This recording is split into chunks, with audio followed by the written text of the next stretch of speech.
All right, folks, thanks for joining us for the what to expect when you're expecting to buy an RV. So if you're thinking about buying an RV, you are in the right place at the right time because we have a lot of things to teach you about. All right, folks, thanks for joining us for the what to expect when you're expecting to buy. All right, we got to mute that guy. Sorry about that. All right. So can you guys hear me okay? Dalton, can you hear me? Yeah. Okay. Yeah. All right, so Dalton Owen has joined us with RV Wholesalers. So he's going to answer some of the tough questions. So don't be afraid to stump him. We have Scott from Illinois. Thanks for joining. Valerie's in Orlando. Nice and warm down there. We're trying to get to there up here in Ohio. So I'm in Cleveland, Ohio. I actually don't work for RV Wholesalers, but they did ask me to come on and help, get the word out, like what's going on behind the scenes. Both of the owners of RV Wholesalers, where Dalton works, they were both school teachers. So that was kind of their heart. They're like, we can't sell 600,000 RVs. We're just, a dealership that distributes around the nation, but, maybe 3,000, but not 600,000. So why not help everybody? And they got frustrated with some of the stuff that you're going to learn about today. And you'll see why, because a lot of it's kind of, I don't know, pushing the edge of ethics and anyways, but we want to make sure you're equipped. So let's get going here.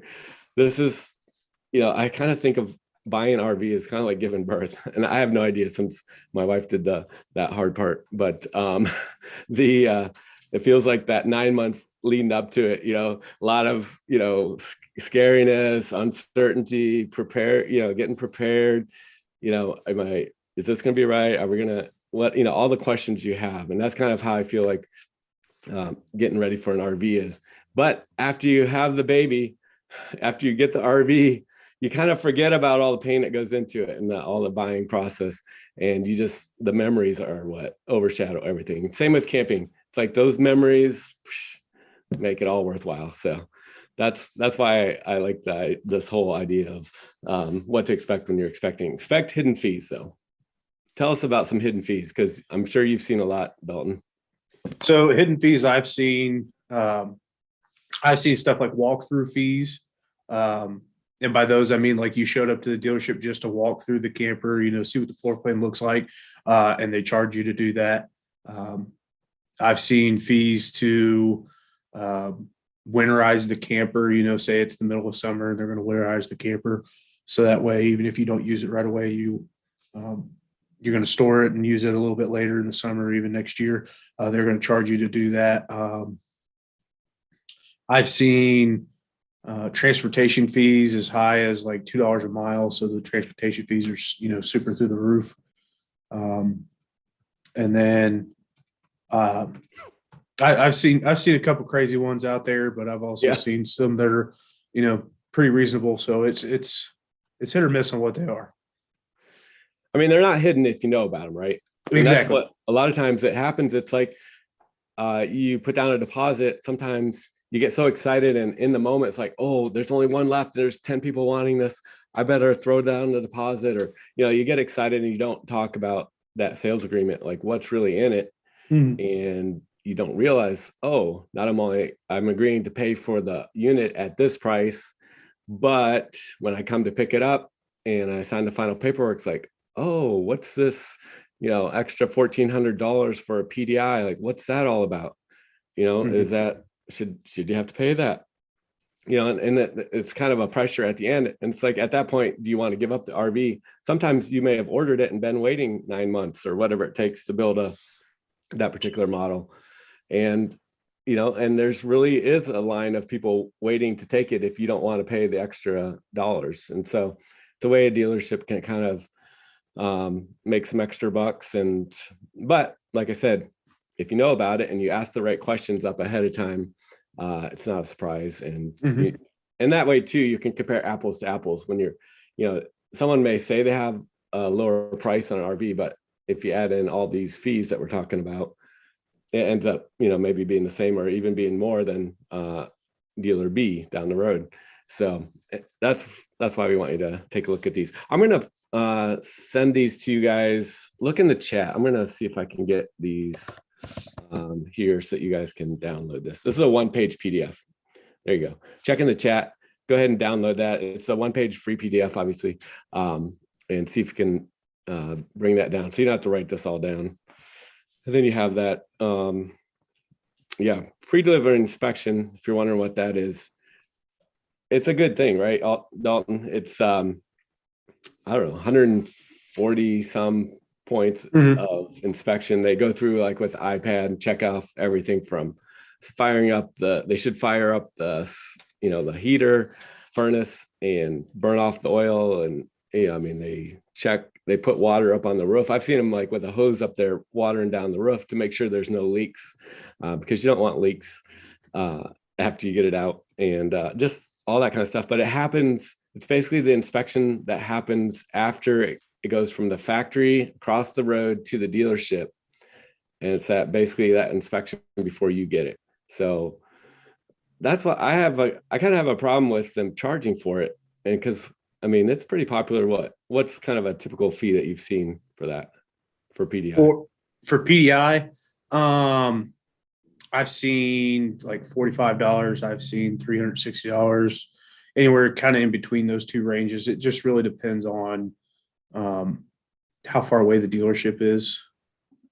It is a good one. Most of the time, though, the manufacturer pays back that fee to the dealership. So if there's a big one, that's where, why is it such a big one? If you're paying $500 for a PDI fee, what else are you doing to the camper to alleviate that cost? I mean, the money, like these manufacturers pay that dealer full, like their full rate. Like it's not like they're only giving them $50 an hour. They're paying $140 an hour, whatever that dealership's rate is, to fix anything that, a little piece of trim that jiggled loose or whatever happened on that road trip from the factory to the dealership. So that's why I don't understand why, places like Camping World, different places can charge like $1,200, $1,400 or more sometimes. And that's where you as a consumer should be able to sit down with your salesman, or even just the dealership in general, and be like, okay, well, you guys are charging me, say it's $500. The manufacturer is going to give you, say it's $300. Why am I being charged an extra $200? Justify that $200 to me. Yeah. You just explain, they pay you for 100 points of inspection. You're doing 186. What are those extra 86 points? And why are they worth $200? Yeah. So, that's just a conversation you could have with them.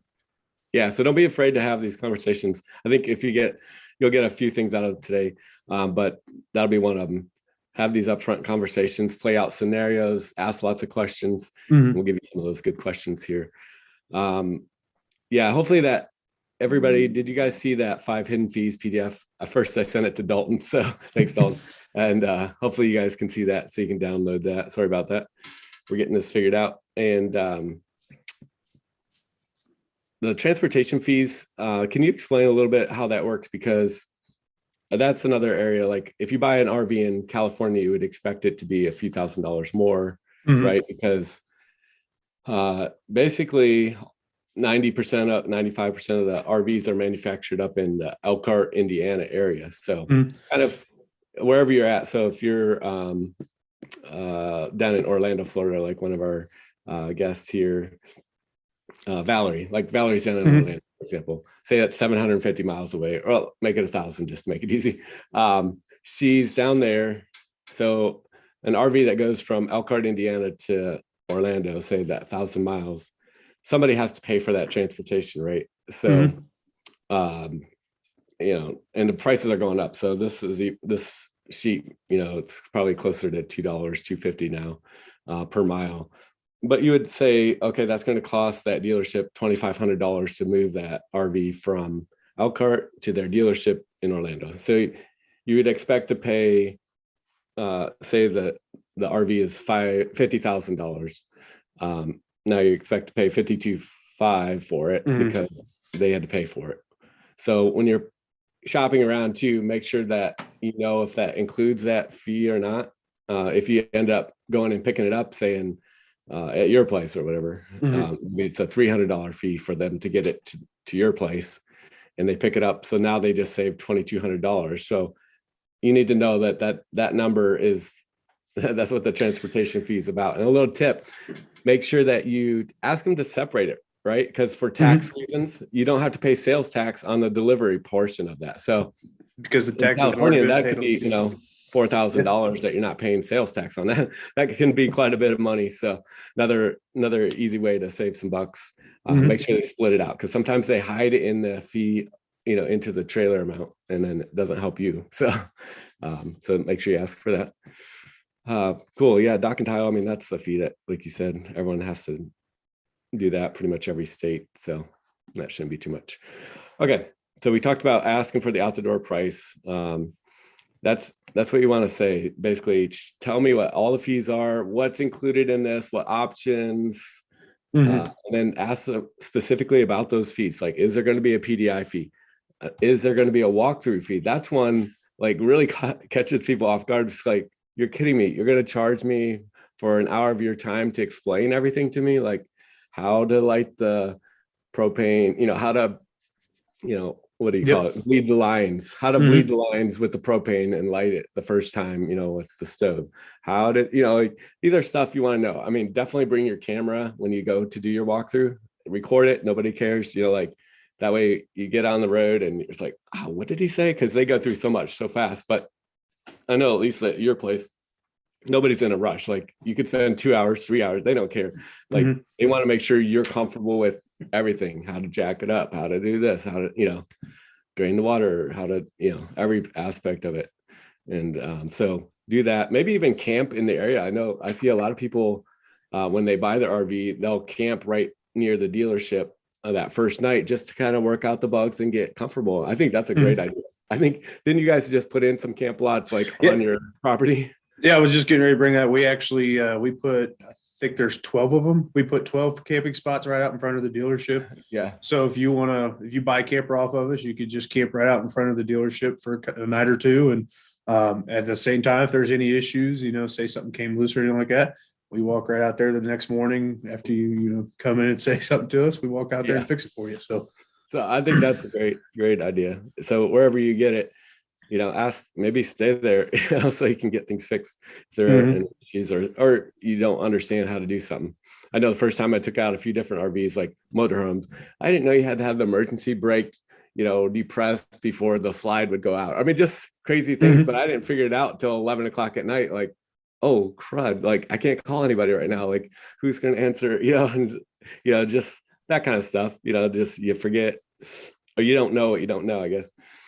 But we've been spending a lot of time on price, and this is probably the most important thing I think we can spend some time on, because in the last couple of years, sadly, price increases have been occurring in everything. I mean, it's not just RV world. And I don't need to explain that because we all know that.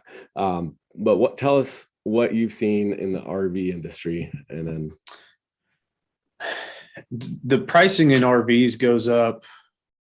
It's just, I've seen anywhere for as low as 2% a month to as high as 12% a month per camper, per brand. So for instance, I remember one of the first campers I ever sold was like $72,000. It was Columbus River Ranch fifth wheel, super nice. If I turn around and sold it a year later, it was 102. Oh wow! So yeah, so and it just goes up almost. They just keep adding little increases each month. It's not like a huge jump. Like all of a sudden it went $20,000. It's like every couple months, boom, boom. Exactly. It wasn't like it was an overnight. They slapped that big price increase over there. It was, this month we're going to do 8% price increases. This month we're going to do 8% on top of that other 8%, and it just slowly started building that. So it hurts, and the reason they're pushing that onto the consumer is the price of steel is going up, price of shipping is going up on everything, price of just them getting their parts in. So they push it onto the consumer because they want to keep their profit margins. So it hurts all the way around. So one of the big things we do, and we price protect on all of our towable models. So if it's a fifth wheel travel trailer, we price protect our customers. So before you explain what that is, what I'm finding is, I wish I had a letter. There was a letter I saw that a dealership sent to their customers talking about the price increases. But the gist of it was basically that, sorry, like, we know that we agreed to this price. We have a sales agreement that says you're going to pay $50,000. Go back to that one, $50,000 for this RV. However, they put down the deposit. It goes to the order goes to the factory. Factory takes, I don't know, 5 months, say, to build this special, RV, just exactly the way you want it. Worth the wait for sure. But when it comes off the line, that's when the dealership pays for it. That's when they actually pay them out. Well, that's like what Dalton was saying. If they had 2 price increases over that 5 months and it went up, now it's $55,000. That's what, like, the factory charges the dealership the increased rate, not the rate that they agreed to when they first got the deal and got the order, which is kind of crazy. Like, I can't think of any other industry where, like, even a Walmart, like a layaway program, like you go in, you buy something for $100, you go back at Christmas to pay for it. You expect to pay $100. Well, sorry, the price of that is now 150. So you owe us 150 if you want it. That's basically what's happening. And it's kind of, it's challenging because people can say, like, oh, we're selling you at this price, but they know, sadly, they know that there's going to be price increases and it's actually going to be more, and they can charge you whatever they want when it's time. So very frustrating, because they put a little clause that we saw in the last 2 years. Most dealerships have a little clause in their sales agreement that says this may be subject to price increases from the factory, or will be adjusted. This price may adjust based on current factory price, or something, it's worded something like that. So make sure you guys look for that. That's the clause you want to have this conversation, because, one, how do you know what the factory really charged them? For one, it's not like cars where there's a sticker, an invoice that, governed by the government, like, it's regulated, where they list out, this is how much the dealer pays, this is how, and then you could see, like, oh, well, RVs is a lot different. So it's like, you can't really know what that dealer paid, and it's so tricky. Sometimes they don't even know, because at the end of the year, if they sell a certain amount of this model, then they might get a rebate, to that dealership, so that they get more money, and basically meaning their cost goes down. So it's really impossible to know that exactly what the increase was to the dealership, and should you have to pay for that. So make sure you understand that the price will most likely be increasing from what you agreed to, even though it's in a sales agreement, it's in a document. Trust me, you will be surprised. So sadly, but make sure you see that. So we just talked about the invoice price, how that MSRP really is not a number that is solid, but they do have a number called the MAP price, minimum advertised price. So that's a number that basically a dealership cannot advertise this RV for any less than this MAP price. So say on our one that we're talking about for 50,000, say the MAP price is $40,000. They can't advertise it for 39,000, but they could sell it for 39,000. So the MAP price is more of a real number. MSRP half the time doesn't even come from the factory. It's just whatever that dealership wants to say. Oh, we're giving you a 20% off MAP price, or off MSRP. So that price, it's just kind of, don't put a lot of stock in it. If they say we're 10% below MSRP, I mean, in reality, I don't know. I know these RV wholesalers, being a wholesaler, they try to keep around 35-40% off MSRP. So, but what is MSRP? Like I said, it's not really a real number, and half the time it's made up by the dealership. So be careful. Just keep shopping until you'll be able to figure out what kind of the going rate is as you start shopping, and you'll know you get a good deal. So Valerie, I'm gonna answer your question there. So it depends entirely on the dealership there. So what you asked is if there's a great increase great price increase, are you still under contract to purchase it when it's delivered to the dealership, I assume? So basically it depends on the dealership. So, well, short answer is no. You never have to do anything you don't want to, obviously. They used to not give your deposits back, but at least now Yeah. since the demand is so great, they are giving the deposits back without a hassle. It seems like most Exactly. So like with, say dealership A does not price protect, which is 99% of dealerships out there. What they're going to do is they're going to order your camper at a agreed upon price, but they're going to subject you to price increases. So when there's a big increase and that camper comes in, they're going to let you know, hey, this camper, instead of being, $10,000 like we agreed to, is now 15. Are you okay with that? And you're going to tell them, well, absolutely not. That's not what we agreed to. And they're going to say, okay, well, here's your deposit back. We're going to go sell it to a different customer who wants this thing now, does not know about the price increases for 15, and we're going to make our money. So they really don't care. I hate to say it, but small beans to them. Whereas dealership B, which is that 1% of dealerships that's price protecting, we agreed on a price, you did your deposit, and you're locked in that we will not change that price one penny. And so, we agreed at 10,000, that camper comes in, it's still at 10,000. You come in, you sign your paperwork, it's still at 10,000. That's where the great thing about being price protected is, because it doesn't change no matter what.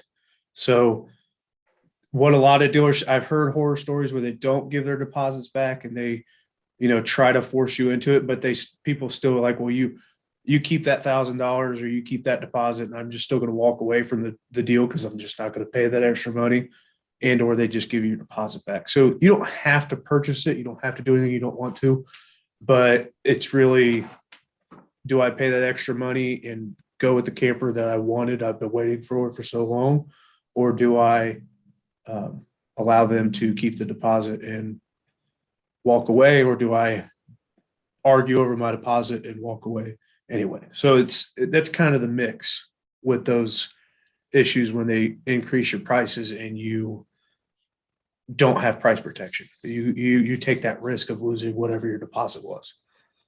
So yeah, good question, brother. Yeah. Oh, she had another question. I like that. No, yeah, that 1% of being price protected, it really means a lot. And the sad part is you'll have dealership A, like Camping World, that, well, yeah, we're $500 cheaper than the next dealership over, then that's price protected, like RV wholesalers. Camper World's $500 cheaper. Okay, well, they're ordering their camper and we're ordering your camper, but we're price protected. So they're going to raise their prices $1,000 and ours isn't going to change. So ultimately you're paying $500 more. So that's really where that price protection matters. Thanks for explaining that, because that whole thing is really just evolved in the last 2 years. Yeah. And it's caught a lot of people off guard for sure. Mm-hmm. And kind of changed the whole way people shop. It's like, now you're looking for the lowest price. Well, yeah, it doesn't mean much if you're, unless you're picking it up that day and you know exactly what you're paying. So, yeah. Good. All right. Yeah. Keep popping the questions in there, guys. Expect what for quality? I know this is a big thing for me. I was concerned because you hear about all these RVs being cranked out. And so since I hosted or produced a show called the Virtual RV Show, America's RV Show, actually virtualrvshow.com. I should type that in here. We have one coming up next week. But we do this big show. And for that, we take our cameras over to Elkhart, Indiana, to the factories a lot. And we talk to the reps and we talk to the factory guys, and we watch these things being built. It's kind of really fascinating. And I was nervous coming into this year, or, last year. It's like, how are they cranking out all these RVs and what's happening to the quality? Like, RVs are, like, they're not like autos where they're assembled on a robotic, line where there's just all this, hundreds of millions of dollars of engineering go into each one, and all this, technology and robotics to make it all perfect. These things are like handcrafted. Like these are skilled craftsmen that, you know, have been for 25 years building RVs in these rural communities, in these factories. And so it's a lot more of like a house, you know, like a guy that builds a house. I mean, they just set these up. And so what I found though was cool, because this year what I noticed is, instead of before when I'd go, they'd be like every 2 hours they'd, you know, switch to a different floor plan, a different model. I'm like, how do they keep this all straight in their head? I was pretty impressed actually that they could even know where these things go without looking at blueprints. Like a new one would come and they just made some adjustments and put this bathroom here and move that, you know, there, and then they would go. But they were doing that like every couple hours they'd switch. Now I notice they're running multiple days of the exact same floor plan. So I think that helped with quality coming out better. And then the other thing I saw them do, well, you probably noticed too, Dalton, like the 2022, like when I was expecting all these changes, they didn't change hardly anything. Like I went in there, you know, we were all excited to do like sneak peeks of 2022 models, and like they didn't change anything. They felt kind of bad not saying they had all these great changes, but I was actually more impressed that they didn't push the changes, because one, they said, one, we don't know like stock wise like what we can get, so let's not try some new products, and we don't know how they're going to perform when we try a new product or a new type of toilet or a new electronic system or whatever. We don't know, so why introduce that when we're just, you know, building as many as we can. So they held back on changes for the year, which I thought was wise. And then the other thing, I mean, they didn't go to like 3 shifts, you know, they didn't bring in all these new people and have them try to learn how to build an RV when they've been building with these seasoned craftsmen for years, which I was impressed too. They're just like, well, we'll just have to wait longer, but we're not going to sacrifice all that. So hasn't really changed much. I think it's pretty much stayed a steady quality wise. I don't think it's gotten worse. So, and which I was scared, honestly, going into that. So that's the question about quality. Should you buy new or buy used? That's the question. Here's a couple of tips just to avoid getting a lemon. In fact, if you ever, the biggest thing I think is water damage. Make sure you check for water damage. If you look at all the insurance claims, a lot of them, especially when RVs get totaled, is because one, they didn't maintain their roof, like put a little caulk around the air conditioner and different things up on the roof. Or sometimes the slides, the seals on the slides, they get punctured by a branch or something like that, and people don't take care of making sure that there's no damage on those slides, so water can get in that way.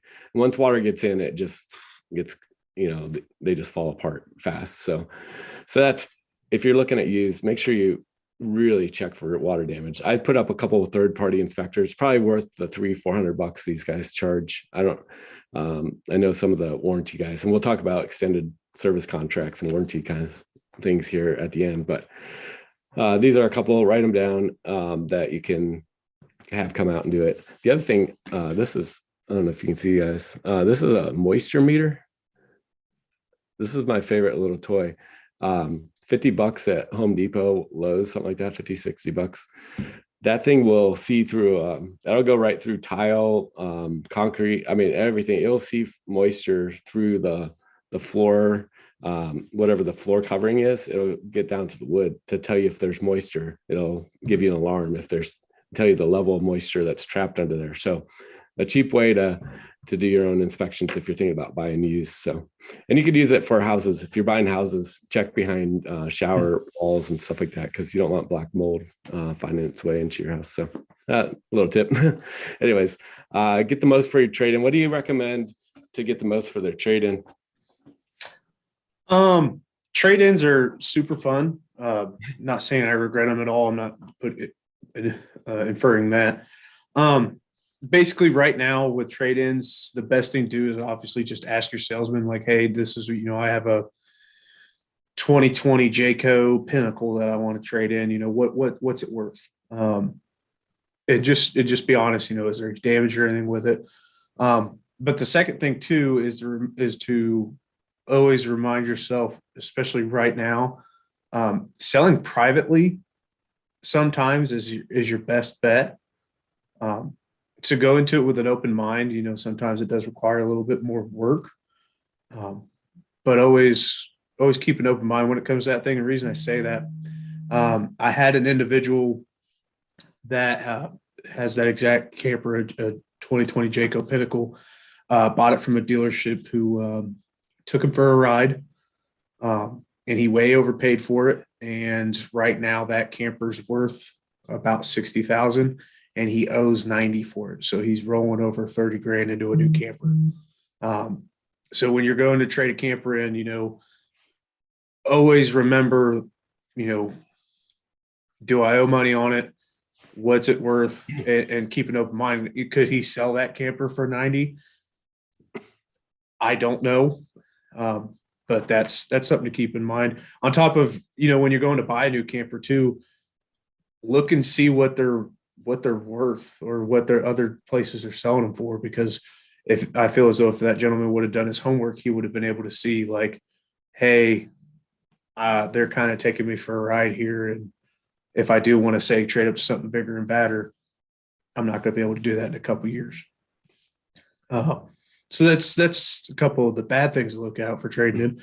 Other than that, though, I mean, if you own your camper outright, you get a good deal. The reason I'm saying what I'm also going to get into there is if there's two dealerships you're talking to, and one dealership has a camper for sale at 20,000, and the other dealership has the exact same camper for sale at 25,000, and you have a trade-in, but dealership A offers you 5,000 and dealership B offers you 7, you're actually coming out at the same pricing for both new campers, because dealership A you're at 15 total for the price, whereas dealership B, you're still at 15, or you're still paying a little bit more because they just increased the price of your trade, but they also increased the price of their camper. So Yeah, that's something it's kind of like a teeter totter. Remember those from elementary school?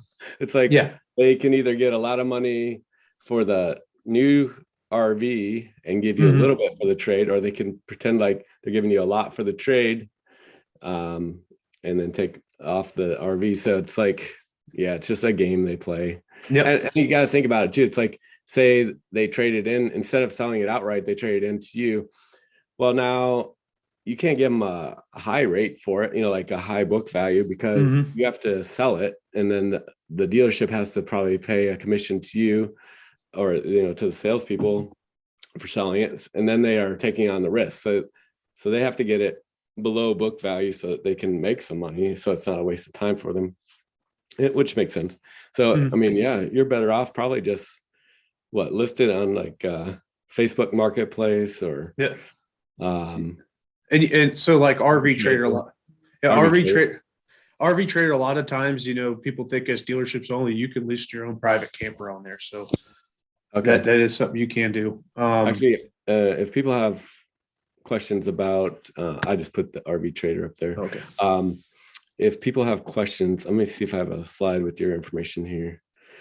Oh, shoot, I don't have Dalton. There's Dalton's contact information. So if you have a question like how much is an RV worth, like a used one, or you're thinking about selling it, like how much is this thing worth? You guys get the NADA book, and it's a little more accurate than just going on NADA.com, because that's kind of like the whole nation. So they can get more specific. But Dalton, just email Dalton, and he can hook you up with figuring out pricing and different things. So, so I'll put that back up at the end here. Let me get back here. Okay. So this is kind of my favorite part right here, because this big dealer finance secret, I don't know, hopefully some of our folks haven't heard about this, because I had no idea. I'll feel stupid if you guys all knew this, but I didn't. When I started working with you guys helping out, I had no idea like this is what's going on behind the scenes in the finance world. And what we're about to tell, or Dalton's about to share, could save you a lot of money, and not just in RVs, any kind of big ticket purchase where it's an SU, like cars, motorsports, boats, anything big like that, where you're financing it through a bank. So tell them what I learned the hard way.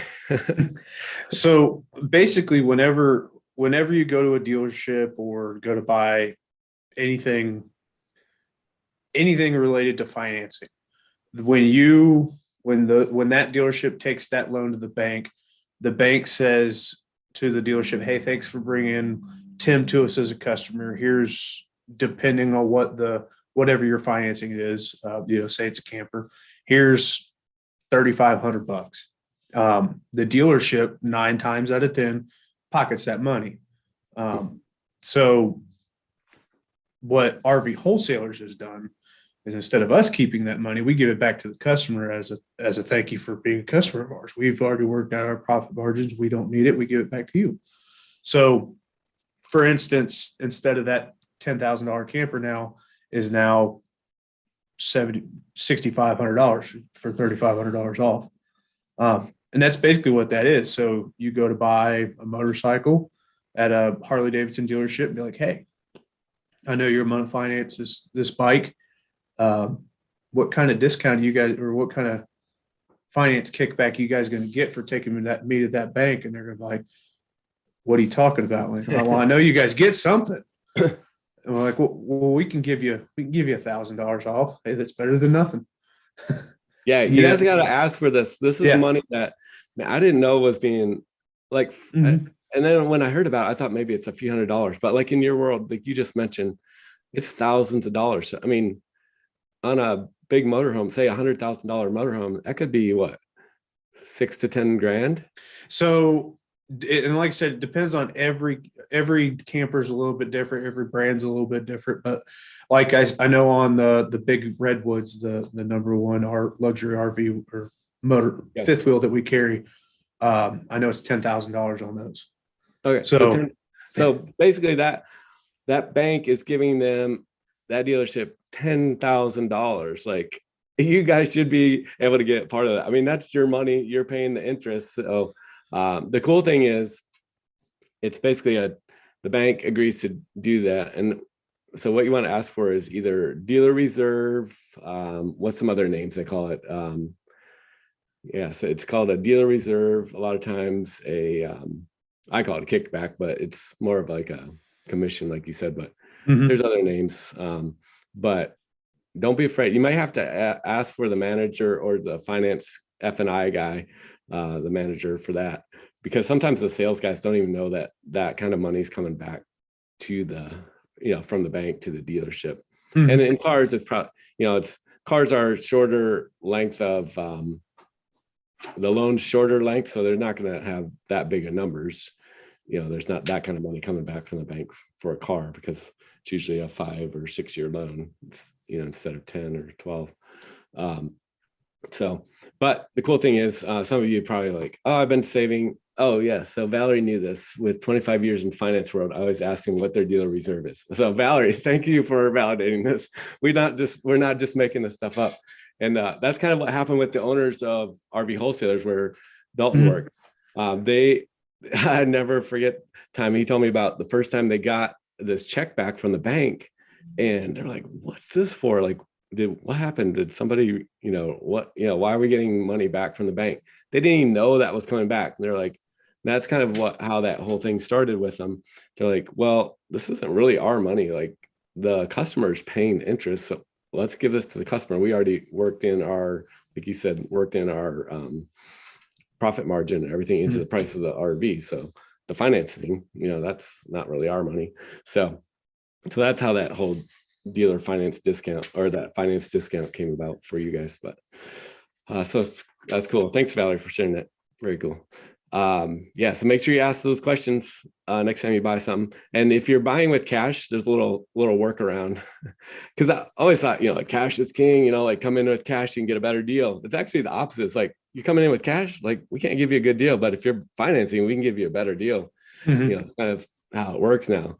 And so, but if you do have cash, what you can do is you can bite the bullet for 1 year, basically 12 months. These banks, have a 12-month commitment that dealer reserve doesn't go back to the dealership until after the 12th month they've made their 12th payment. So what you can do is you can just pay that sucker off almost all the way on the very first payment. And then those next 11 payments just make your minimum payment. So say you're, you guys can figure it out, but just keep that last little bit. And you're only paying interest on those last 11 payments worth of interest. So interest on, $4,000 is not much, a couple $100 to gain thousands of dollars in discount or in dealer reserve dollars. So anyways, little trick, and it's all legal, of course. Cool. Number 8, prepare for service needs. Service is a big issue. You're going to want to, think about it. As I was driving, we take our family out camping, and I take out different campers from places, and we do recordings and do our show and stuff. And so I'm noticing, I'm bouncing this thing down the road. It's like, oh my word, this is like a house that's, probably not built for these kind of bumps, it's like the appliances, it's like, how do you build stuff to handle all that? And over time, it just eventually wears down, or the fridge stops working, or different things. And it's not like you can just go to Home Depot and buy another fridge and just throw it in there, and expect it to run on propane or solar, that kind of stuff. At least not for $1,200 on sale at Home Depot. They don't have that kind of stuff. And then the other question is, how do you get it through the door? Because they put the roof on last on these RVs, just so you know.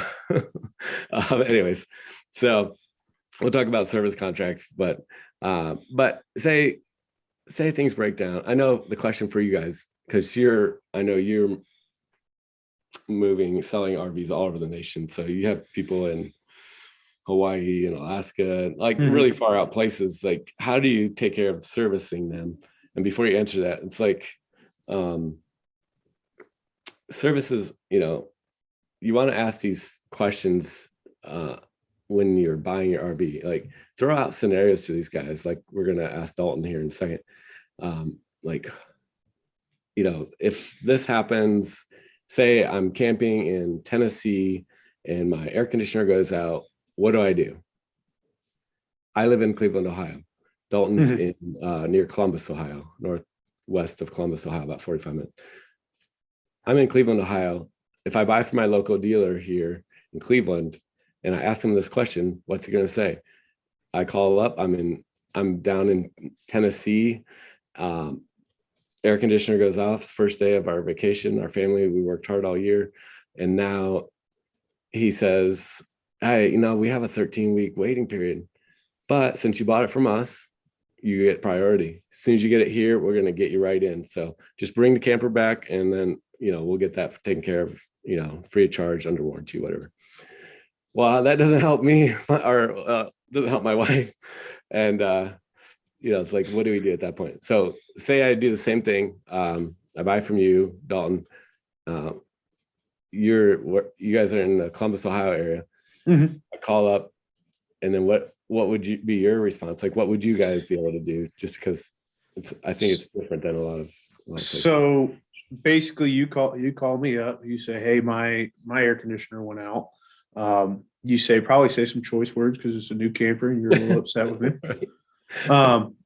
So basically, we find out exactly where you're at in Tennessee, Chattanooga, where, whatever. We could mainly go off your zip code.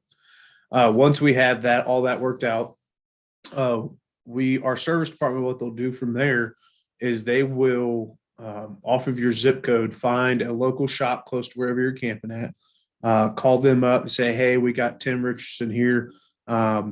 He is camping down, at this camp spot. His air conditioner went out. It's this camper here. Can you guys get him in? And they'll be like, yep, we can get him in at 9 a.m. tomorrow. They'll call Tim back and they'll be like, hey, Tim, does this spot work? Does this work for you? Can you get the camper there? You'll say yes or no. Probably yes, because your wife's, waving a fan at you and upset. You'll take the camper, get you fixed. Now, if you're covered under warranty, we pay the bill for you, wait on warranty to pay us back instead of you having to do all that. And then you go on back to camping. You don't have to drive back to Ohio. You don't have to do any of that. we try to do everything while you're out on the road. Now, if it's one of those issues where you have to wait on parts, you can't really do much about that because that's just a whole other ball game there. But if it's something we can get you fixed on the road, we absolutely do that for you. Yeah, and that's what I think is cool, that you have like 2,800 or more of these Yeah. vetted people that you guys have worked with over the last 25 Mhm. years that, and some of them are mobile, so they could even come out to my campground and fix it a lot of times, different things. So I think that's pretty cool, because the more I look at it, it's like, yeah, it's not really going to break down in my backyard. Like, it's not going to break down in Cleveland, Ohio, while it's just sitting in my yard. It's when we start using it, and I go to Michigan and I go to Tennessee, and so that makes a lot of sense. And I'll hit on this briefly because I know you mentioned, like, if I buy one from a local dealership in Cleveland, well, some people think, well, I bought off a Camping World and there's a Camping World in every state. I'll just take it to one of those. It's not like a Ford dealership where, I can just take my Ford into any Ford dealership and they'll fix it. It's not the same. Basically, that if you buy one out of the Camping World in Cleveland and then you take that same camper to the Camping World in Piqua, Ohio, literally just across the state, they'll ask you, did you buy it off of this specific Camping World? And they'll say, no. Okay, well, we'll see you in 13 weeks. Like, they'll legitimately tell you that. There's Facebook pages dedicated to it. It's well, and you think about how they evolved. Basically, it was just one organization going and buying individual mom and pop shops. They're still managed and owned by those same mom and pops in most cases. Sometimes new management may came in, but for the most part, it's still that entity. It just got a name change. Yep. Yeah. So, okay. Well, that's interesting. So yeah, don't be afraid to ask about service run scenarios. Are service contracts worth it? This is our last little thing to cover. And then any more questions you guys have, pop them up. Service contracts are interesting. I was always against service contracts of any sort, especially like electronics. You check out at a store and like they ask, oh, an extra $25, you want this? I never say yes to that. I do, however, after camping, believe in these service contracts, and after seeing how many claims are paid by reputable service contracts, because I would look at some of the reports when I'm in there with you guys. There's a guy that oversees all the service contracts, and I look at monthly reports and I see all the payouts that they do. And it's like, wow, that really saved these people a lot of money. And the way these service contracts, it's like insurance, and Valerie probably knows this too. These companies, they would lose their shirt if they didn't. It's basically a cash flow thing. They're taking your cash from the service contract, investing it, and making their money off the investment. So it allows them cash flow. Then when they have claims, just like insurance, they have a lot of money going out in claims. It's not a problem because they're making more on the investment side. So that's how this whole operation works. And once you understand that, you kind of realize that there are good A+ rated companies out there that can do service contracts right. There's two types of service contracts, though, and I want to make sure you understand, because one I feel really pays the claims and does the best job of taking care of the customer. The other one can cost about as much a lot of times and doesn't really cover as much. And the one that we'll start with, the one that I'm a little concerned about, and it's called stated service contracts, stated coverage. Basically, they give you a contract and they state what is covered. So it's called stated because it's stating on a list what's covered.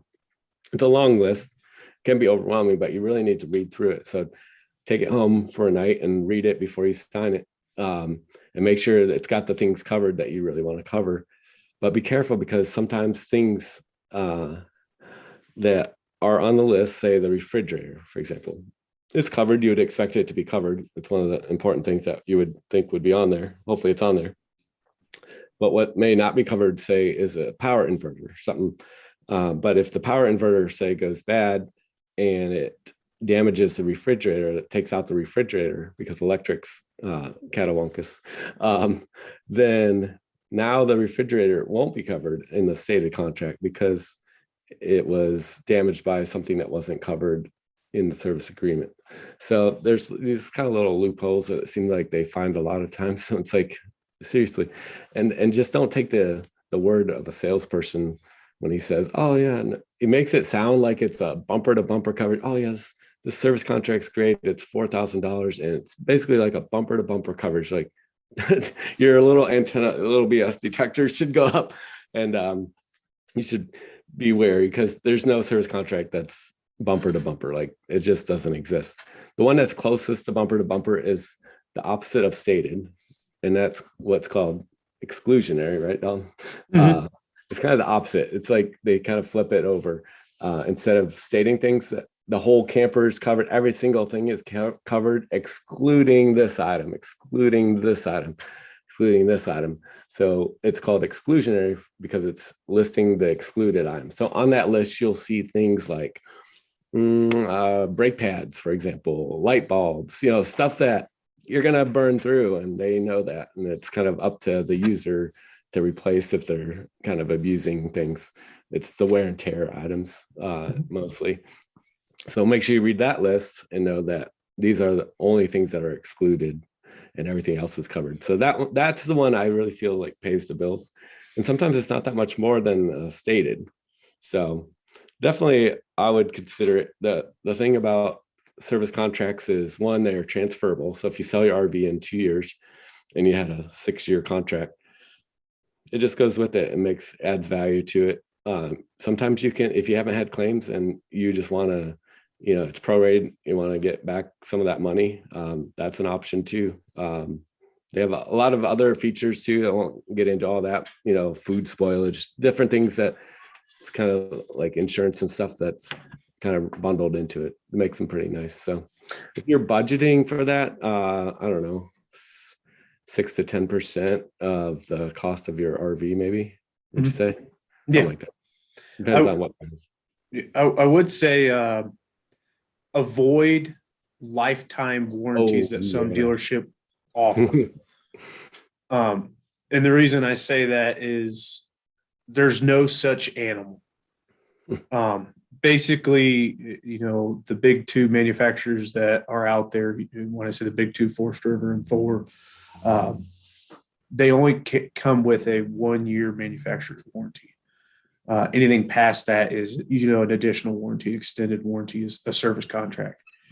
A dealership that is offering a lifetime warranty for that camper is basically saying, as long as you bring that camper back to us to fix it, and or bring it back to us every 6 months or a year, or at least once a year, to inspect it, we'll fix anything wrong with it. And it's just like going into like a quickie lube or a Valvoline. When you pull it in that one time a year, that every 6 months, like, oh, it needs new brake pads, and it needs a wash, and there's a you went under a low hanging branch and there's a small scuff in the paint in the top, so we're going to go ahead and fix the paint, and it needs a little bit of the cables need adjusted for the brakes, so that's $1,500. And if you don't do it, the lifetime warranty is canceled. So I've heard horror stories about them, as well and as, if you miss it by a day, like if you miss that yearly appointment, by one, if you don't get it in during that year, miss it by a day, like boom, sorry, it is over. Read the contract, null and void. Oh yeah, and then some of those dealers will sell you another service contract on top of that. So like, wait, if I have a lifetime warranty, why do I need to buy a service contract? Yeah. Thanks for bringing that up. That's a good point. Mm-hmm. Oh my word. Another thing, I was just at a show. It was a sportsman show in Columbus, and some of your sales guys were there, and they brought over a couple RVs. It wasn't an RV show, but a lot of people are going to RV shows right now. And I always thought, like, go to the RV show. That's where you're going to get the best deal, because you have all these dealerships kind of in one spot competing. And then, and my job for this, to help Brad, your sales manager guy, he asked me, hey, Tim, like, I don't have time to get ready for the sportsman show. Could you arrange all of the electric and all the different things that we need.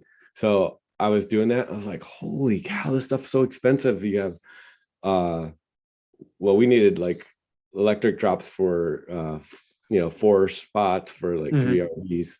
And then we needed, we had to pay for Wi-Fi, and I mean, thousands of dollars just for that stuff. And then all the cost of rent was, I don't even want to tell you the price of just for 3 spots was like $7,000. And this wasn't an RV show. This would be much more an RV show, $7,000. And then we paid, we had to pay all the staff, their parking, their travel, their meals. And thankfully it was close. Didn't have to do hotels. Then we had to pay the transport guys to bring all the RVs over and then come back on a Sunday night, pick them up, take them back. Then we had to get them all washed and clean once they got in there. And then we had, you have labor to get them into the building, like people to move them in. I mean, it was just like tens of thousands of dollars adding up. And that's, so think about it. It's like, okay, if a dealership has to pay all that money, $100,000 or whatever more to bring in all these RVs, how are they going to give me the best deal at that, at that location, or at that juncture? It's like they have to recoup all that money, so that their deals aren't going to be. And to be honest, like, it's not the best place to get the deals. It's the best place probably to go, touch and feel, figure out your floor plan. Like, I totally recommend doing that. That way you can, see what you like, what your wife, spouse, significant other likes, but probably not the best place to make a deal. And there's a lot of pressure, and there's, like you said, people get excited about putting the deposit down, and then they don't read the sales agreement properly. They don't take the time to make sure those things that you guys just learned, which I'm proud of you, about hidden fees, all that kind of stuff, all that gets rushed. And so it ends up being an expensive show for you, and you're not really getting the best deal. So that's my last little bit of wisdom. And yeah, you went down Saturday, right? Yeah, I was there on Saturday. Yep. Yeah, I was there Friday and Sunday, and I agree with you. It's super expensive for a dealership to go to a show, and that they try to offset that just raising the prices. I will say one thing. There was another dealership there when we were there, and the camper he was showing was, we carry the exact same model, and just as a kind of apples to apples comparison, he was showing a 2022, and it was for $36,000. We could sell you a 2023 fully upgraded, so meaning lithium package, all of the solar panels, all the bells and whistles, for 34. What was his price for the same thing? Yeah, for the 34,000. And then his was for a year model older, and not all the bells and whistles, for 36. Oh, wow. Yeah. So I didn't even pay attention to that. I saw that sitting over the little GeoPro. Yeah. Yeah. So it's, are there good deals there? Yes. But you always, it never hurts to, like you said, physically walk in, touch it and everything, and feel the camper itself. But always, like, hey, what's your prices when you're not at a show? As well as do your research and shop. It never hurts to do that. So, hey, a little bonus for the people that hung out with us. I'm going to stop the live recording so that everybody on YouTube doesn't get the steal. All right. So